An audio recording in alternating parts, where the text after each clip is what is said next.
Koşup yatışlar da var. O lakin bit. Dünya özünekini tavır.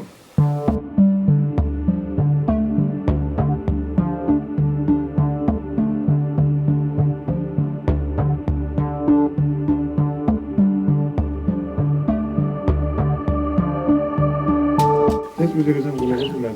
Şakuldan vurğuna olasın. O bizim için batır yigit.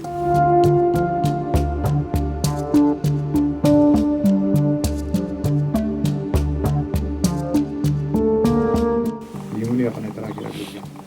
Bütün şey olmuyor. İlk zamanda da babaylar, ebekeyler, onu kişiler Türk'ü kardeşler yemini yapan etanlar. Sonuçta ekmekler ne kadar vergenler.